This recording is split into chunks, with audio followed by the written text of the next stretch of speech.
Do you ever get into a dysfunctional relationship and wonder to yourself, how did I get here again? So let's talk about why that happens, whether it's you personally or someone that you know, a loved one, a friend. Maybe it's a friend that you're constantly talking to about the same thing, like, why are you doing this over and over again? In psychology, it's called repetition compulsion.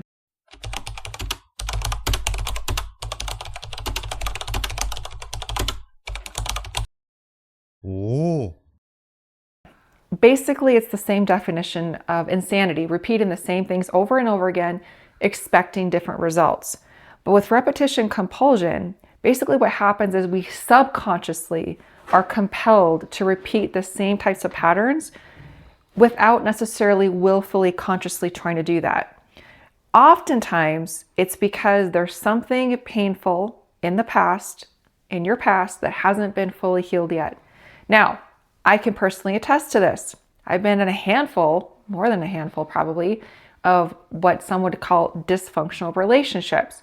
And when I look back at those different relationships that I was in, and I look at some of the primary things that were kind of the dynamics within that relationship, a lot of it had to do with me trying to fix someone that was really me trying, my inner child, my younger self, the younger version of myself in all the years trying to fix my father, or trying to, like, witnessing him carrying a lot of burdens on his shoulders and a lot of trauma and wanting him to experience freedom. So what do I do again in relationships with men who have burdens on their shoulders, they have unhealed trauma, and I'm trying to fix them, so to speak.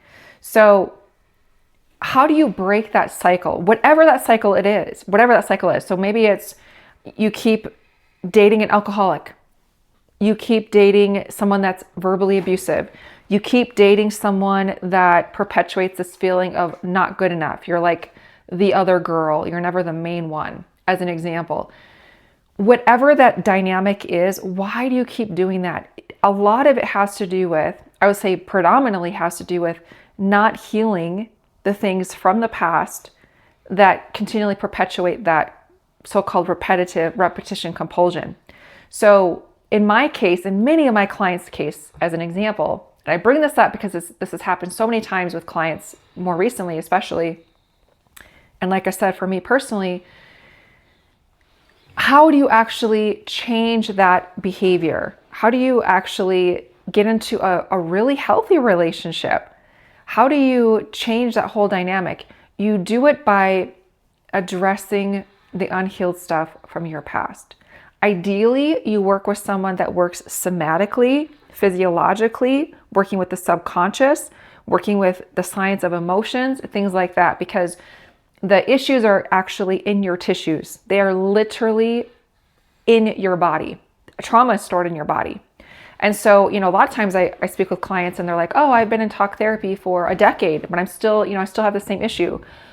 That could be part of the problem, is that talking about the thing, the dynamic, the behavior that you want to change, that's just the tip of the iceberg. That doesn't actually move the needle in your behavior. And even in healing, actually healing and getting that stuck trauma, or it doesn't even necessarily have to be trauma. It could just be unhealed wounds from your past, getting it out of your body physiologically, because that's what emotions are. They're physiological.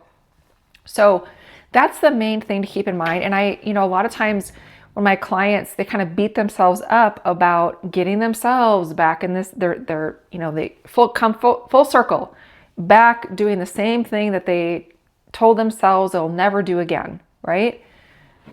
And then they beat themselves up. And so when I explain to them, hey, let's slow down for a moment.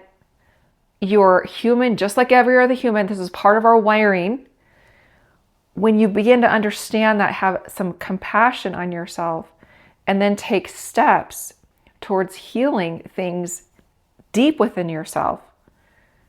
If talk therapy is not doing it for you, find another practitioner that has that insight and that can hold that space for you to actually heal those deep things in your heart.